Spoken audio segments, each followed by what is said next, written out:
नमस्कार, मैं हूँ शान ज़बेग, आपकी सहेली, और स्वागत करती हूँ आप सबका संगनी में। दर्शकों, आज का हमारा ये जो एपिसोड है ये बेहद इंटरेस्टिंग होने वाला है, क्योंकि आज हम बात करेंगे सेलिब्रिटी स्टाइल चेक के बारे में, फिर होगा हमारी फैशन टॉक और लास्ट में होगा हमारा सेगमेंट छू लो आसमान। तो आइए आपको सबसे पहले दिखाते हैं एक छोटी सी झलक आज के एपिसोड की। इंडियन क्लासिक ब्यूटी के रूप में बॉलीवुड को मिली एक ऐसी स्टाइल दीवा जिन्होंने न सिर्फ एक्टिंग की बारीकियों को समझा बल्कि परंपरागत भारतीय फैशन वेयर को पॉपुलर बनाने में भी अहम भूमिका निभाई। ड्रेस भी हम लुक के हिसाब से डिसाइड करते हैं और लुक हम डिसाइड करते हैं अपनी पर्सनालिटी और ओकेजन के हिसाब से जहाँ के लिए हम तैयार हो रहे हैं। आज हम एक ऐसी ही महिला से रूबरू होंगे जिन्होंने इंडियन क्लासिकल डांस को संजोया ही नहीं बल्कि संवारा भी है। आइए बढ़ते हैं हमारे फर्स्ट सेगमेंट की तरफ और देखते हैं कि कौन से हैं वो सेलिब्रिटी जिनके स्टाइल के हम सब कायर हैं, जिनका स्टाइल हमें बेहद पसंद आता है और हम सब फॉलो करना चाहते हैं। चलिए देखते हैं।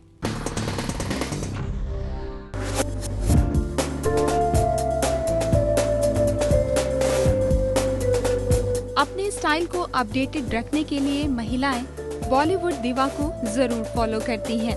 इसलिए आज हम आपको ऐसी ही हीरोइन के फैशन मंत्रा के बारे में बताएंगे जिससे आप भी इंस्पायर होना चाहेंगी।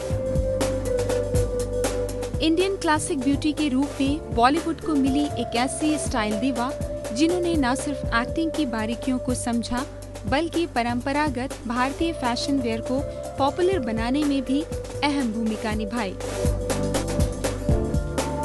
किसी ने उनकी तुलना मधुबाला से की तो किसी ने कहा धक धक गर्ल। अब तो आप समझ ही गए होंगे कि कौन है हमारी आज की स्टाइल आइकन। कभी लाखों फैंस की हार्ट बीट रह चुकी माधुरी दीक्षित की अदाएं अभी भी उतनी ही जवां हैं। बस फर्क इतना है कि वक्त के इस दौर में भी माधुरी की ड्रेसिंग स्टाइल हो या हेयर स्टाइल, सब कुछ फॉलो किया जा रहा है। आखिर क्या है वो खास बात और क्या है माधुरी का style statement? Let's have a look. हर किसी की पहचान होता है उसका चेहरा, और माधुरी दीक्षित के चेहरे की बात करें तो उनका फेस कट है ओवल शेप, जिसे ध्यान रखते हुए ही माधुरी कोई हेयर स्टाइल या ज्वेलरी ट्राई करती हैं। अपनी स्वीट सी स्माइल से लोगों का दिल जीतने वाली माधुरी के अब तक के स्टाइल मेकओवर से तो यही लगता है कि उन्हें उनका देसी अंदाज ही ज्यादा पसंद है। इसीलिए तो उनके किसी भी लुक में इंडियन क्लासिक ब्यूटी की झलक मिलती है। माधुरी दीक्षित के हेयर स्टाइल की बात करें तो तब से लेकर अब तक उन्होंने कई हेयर स्टाइल ट्राई किए, लेकिन उनके चेहरे के अनुसार उनकी सबसे पॉपुलर हेयर स्टाइल है लॉन्ग या शॉर्ट कर्ल्स या वीवी हेयर। लेकिन इन दिनों जिस लुक में माधुरी लग रही हैं काफी ग्रेसफुल, वो है लॉन्ग बेबी हेयर स्टाइल।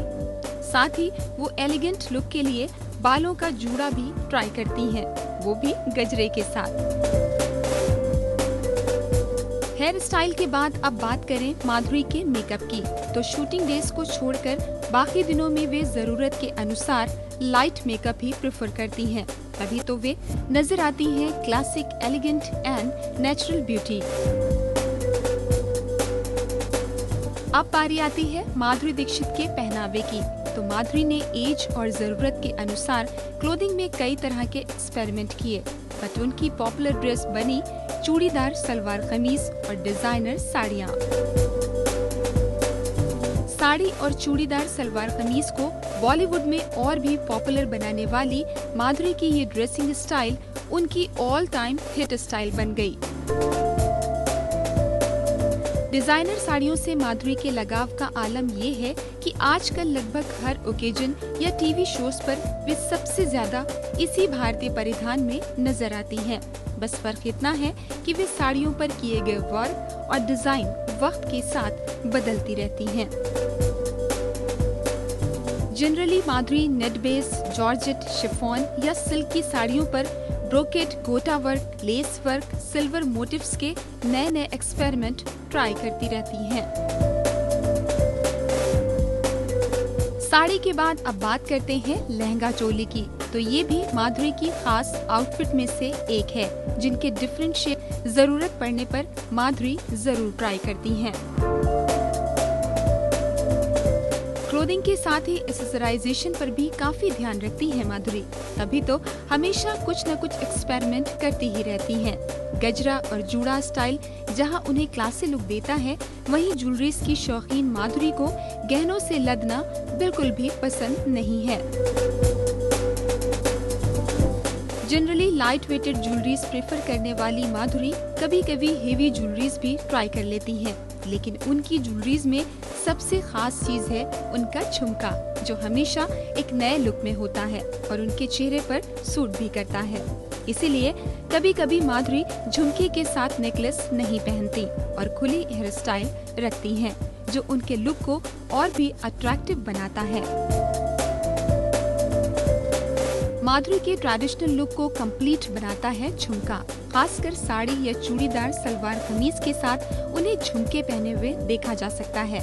इसके अलावा माधुरी की खास एक्सेसरी है डिजाइनर क्लचेस, जिसे खास तौर पर साड़ीज के साथ ही कैरी करती हैं।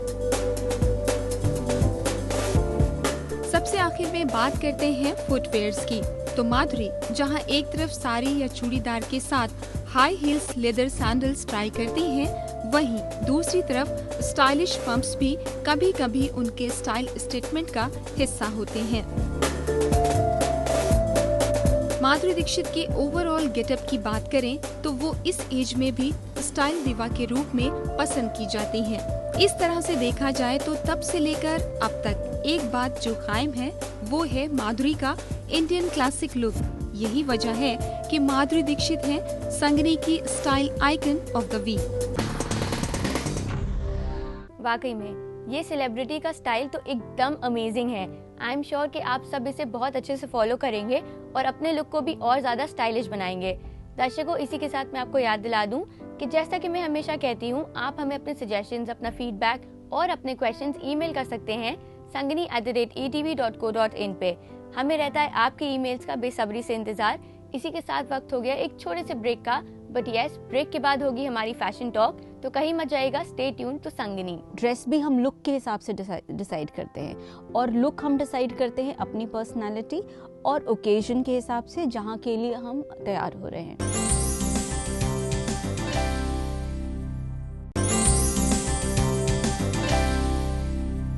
Welcome back in Sangini for today's women.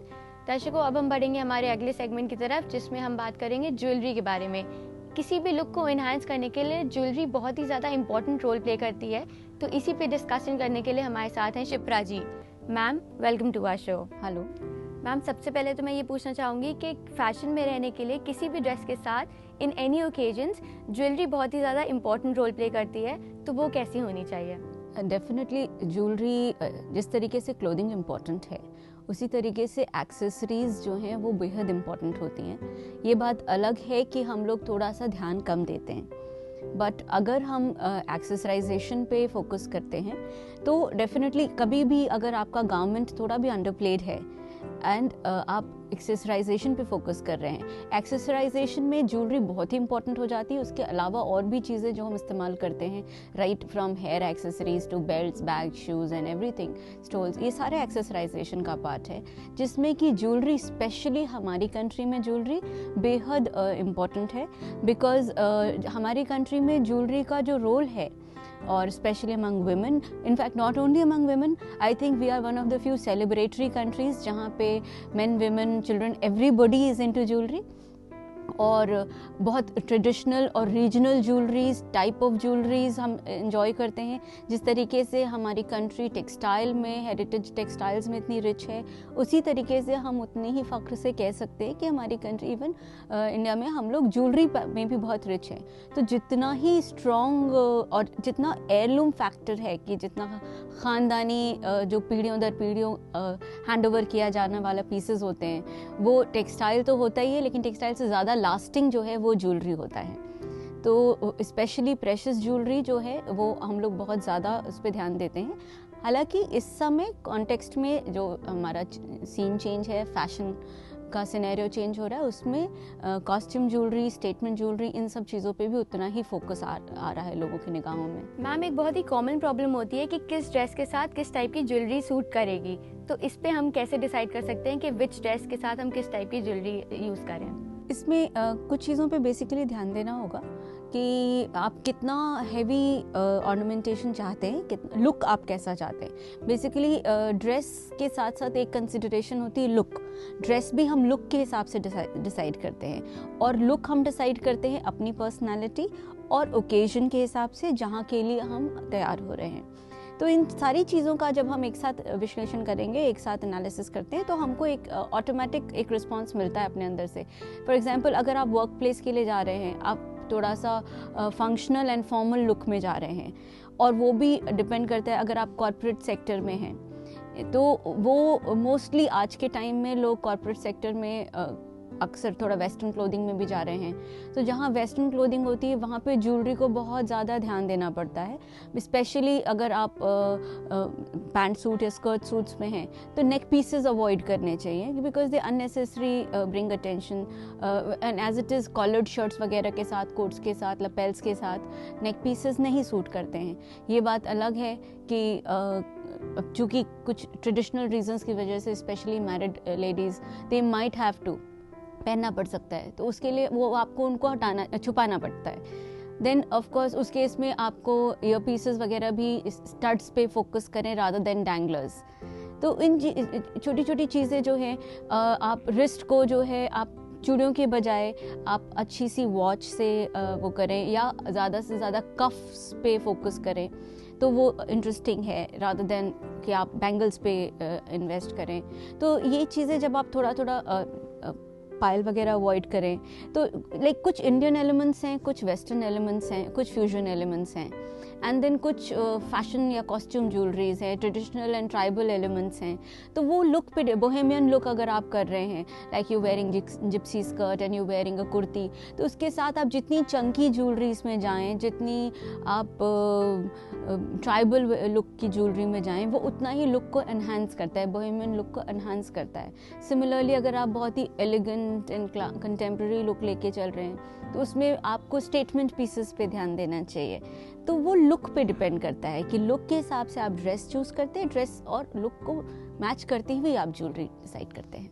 अब अगर हम बात करें वेस्टर्न और ट्रेडिशनल ज्वेलरी के बारे में, तो ये बताइए मैम कि हम इन्हें कैसे कैरी कर सकते हैं इन अदर ओकेजन्स। एग्जैक्टली, ये एक इंटरेस्टिंग पॉइंट है जिसको हमेशा कंसिडर करना चाहिए कि कुछ पीसेस होते हैं जो कि टाइमलेस क्लासिक पीसेस होते हैं, ठीक है, वो आप किसी न किसी ढंग से ट्विक करके आप कर सकते हैं कि आप हर जगह आप कर सकते हैं। बट जैसे कुछ पीसेस जैसे थीवा ज्वेलरी हो गई, या मीनाकारी हो गया, या लाख की ज्वेलरी हो गई, कुंदन हो गया, पुल्की हो गया, ये कुछ ऐसे हैं जो बहुत ही ट्रेडिशनल इंडियन एलिमेंट्स हैं। स्पेशली जो पेजली मोटिव्स हो गए, ये बहुत ट्रेडिशनल इंडियन मोटिव्स हो गए, तो उनमें डेफिनेटली फिर वो साड़ीज़ के साथ या लहंगा के साथ, एनीथिंग इंडियन उसके साथ, या फ्यूजन के साथ। फ्यूजन में लेकिन फिर ध्यान रखना पड़ता है कि आप पूरा सेट ना पहने। अगर आप फ्यूजन गारमेंट्स में जा रहे हैं, फ्यूजन ड्रेसिंग में जा रहे हैं, तो अपनी ट्रेडिशनल ज्वेलरी से एक पीस उसमें ट्राई करें।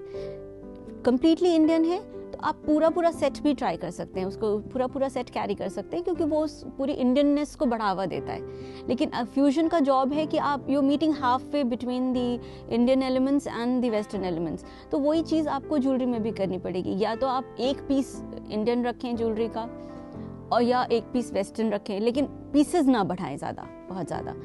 एंड वेस्टर्न में अब कुछ स्टाइल्स ऐसे होते हैं ज्वेलरी के, जैसे कि प्लैटिनम जो है वो ज़्यादा सूट करता है वेस्टर्न स्टाइल को, या क्रिस्टल एंड स्टोन एम्बेडेड जो पीसेस होते हैं वो ज़्यादा थोड़ा सा, वो भी लाइट में, जो बहुत हैवी होंगे वो इंडियननेस क्रिएट करते हैं। तो वो डिपेंड करता है, लाइक सिंगल स्टोन सेटिंग है अगर, वो वेस्टर्न फील ज़्यादा क्रिएट करता है। So you got to think कि अगर सॉलिटेयर सेटिंग है तो वो थोड़ा सा वेस्टर्न या कंटेम्प्रेरी या फ्यूजन, वो एक क्लासिक पीस में आ जाता है। तो you have to decide, you have to divide your collection, और you have to plan your collection. अगर आप एक्चुअली ज्वेलरी कलेक्शन डेवलप करें, चाहे वो प्रेशियस हो, सेमी प्रेशियस हो, या कॉस्ट्यूम ज्वेलरी हो, you have to plan it in this fashion कि कुछ टोटली इंडियन सेगमेंट्स हों और कुछ एकदम वेस्टर्न फील वाले हों, जिनमें कि एब्स्ट्रैक्ट मोटिव्स हों, या एनिमल इंस्पायर्ड मोटिव्स हों, या कुछ डिफरेंट चार्म ब्रेसलेट्स वगैरह हों। तो इस तरीके के जो एलिमेंट्स होते हैं, या थोड़ा सा ट्राइबल फील के साथ हो, तो वो थोड़ा सा वेस्टर्नाइज लुक क्रिएट करते हैं। And then of course statement pieces पे वर्क करना चाहिए। वेस्टर्न लुक जो है वो mostly statement pieces and a little minimalistic look पे वर्क करता है। तो वो एक इम्पॉर्टेंट फैक्टर, लाइक अगर आप गाउन पहन रहे हैं और ऑफ शोल्डर गाउन है और उसमें तो आप उसमें या तो आप शैंडलियर इयररिंग्स पहनिए या आप चोकर पहनिए, बट आप दोनों मत पहनिए। तो इन चीज़ों को आपको थोड़ा सा मैनेज करना पड़ेगा। जैसे कि हम लोग ने बात की ट्रेडिशनल और वेस्टर्न की, तो अब हम बात करते हैं आर्टिफिशियल और जो ओरिजिनल ज्वेलरी होती है उसके बारे में। तो उनको हम कैसे कैरी कर सकते हैं? हाँ, डेफिनेटली जिस चीज़ को मैं आगे बढ़ाऊंगी इस डिस्कशन को, कि हम लोग बात कर रहे थे precious, semi precious and costume jewellery. तो ये बेसिकली डिपेंड करता है, अगेन जो मैं लुक की बात करती हूँ, और एज फैक्टर पे।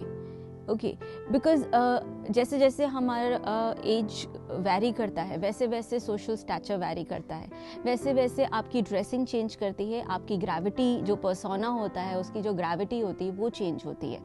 उसको आपको हमेशा कंसिडर करना पड़ेगा और मैच करना पड़ेगा खुद को भी, और एक जनरल आपका जो परसेप्शन है, जो लोगों की एक्सपेक्टेशन और परसेप्शन है आपके लिए, उनको भी मैच करना पड़ेगा।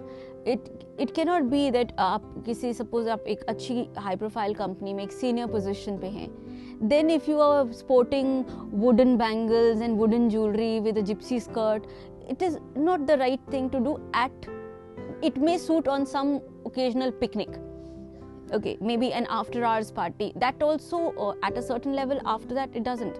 तो ये चीज़ें हैं जो ध्यान रखनी पड़ती हैं।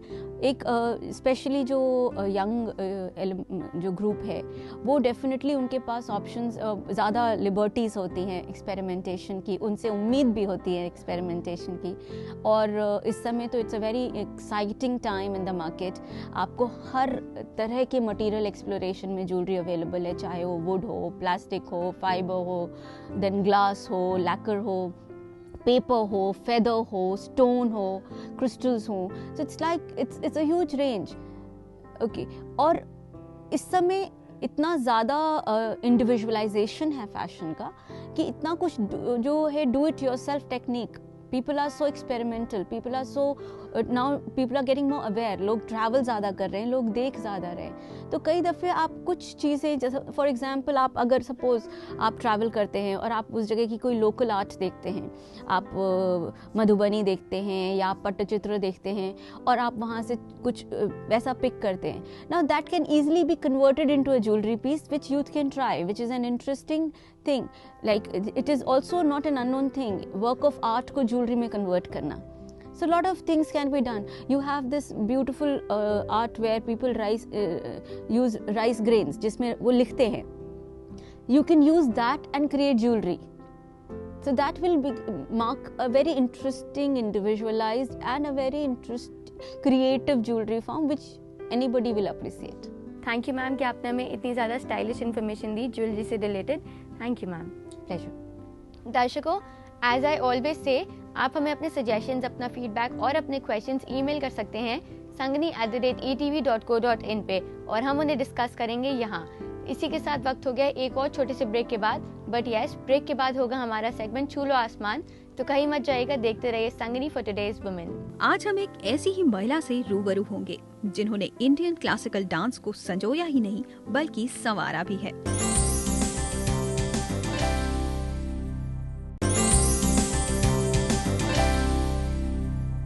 Welcome back in Sangini for today's women. अब हम बढ़ेंगे हमारे लास्ट सेगमेंट की तरफ और देखेंगे कि कौन सी हैं वो वुमेन अचीवर जिन्होंने अपनी हिम्मत से और अपनी लगन से एक नया मुकाम हासिल किया है। चलिए देखते हैं।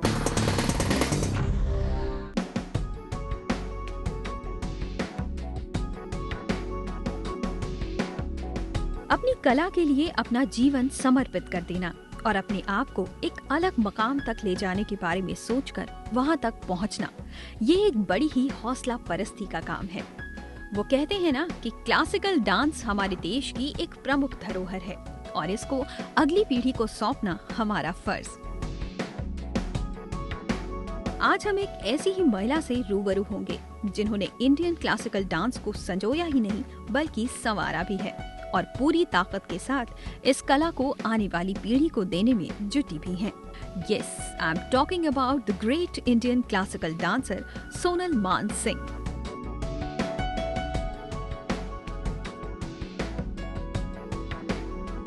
सोनल मानसिंह का जन्म 30 अप्रैल 1944 को मुंबई में एक प्रतिष्ठित परिवार में हुआ और ये 6 साल की उम्र से ही नृत्य कला को सीखने लगी।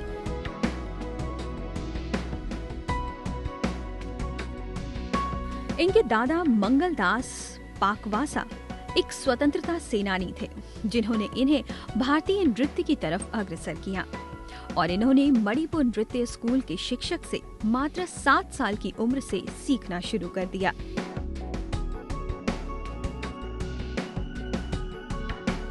इन्होंने भरतनाट्यम के गुरु कुमार जयशंकर से पंदनालुर स्कूल मुंबई में भरतनाट्यम की शिक्षा हासिल की और फिर संस्कृत में भारतीय विद्या भवन और बीए में जर्मन साहित्य ऑनर्स की डिग्री एल्फिस्टन कॉलेज मुंबई से प्राप्त की।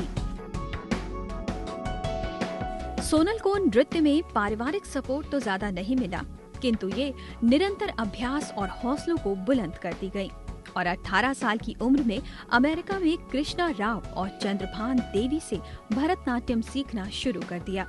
इन्होंने ओडिसी के केलुचरण में 1965 में मान सिंह, जो कि भारतीय राजनयिक हैं, उनसे शादी की। सोनल भरतनाट्यम नृत्य की दुनिया की एक विशारद और ज्ञाता तो है ही, साथ ही इन्होंने भरतनाट्यम को एक नया आयाम भी दिया।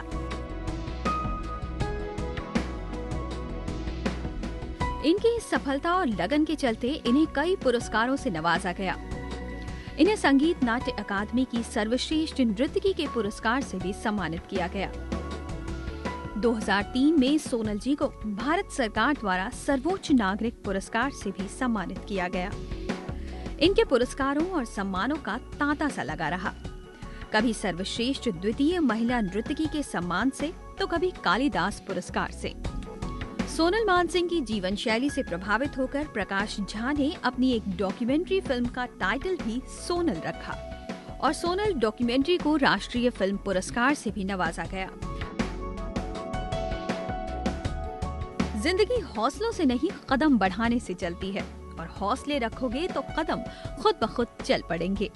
यही जिंदगी का असल नजरिया रहा सोनल जी का और ये भारत में ही नहीं बल्कि पूरे विश्व में अपने वर्चस्व का पताका फहरा चुकी हैं। सोनल मानसिंह पूरे युवा वर्ग के लिए एक प्रेरणा बनी हुई हैं।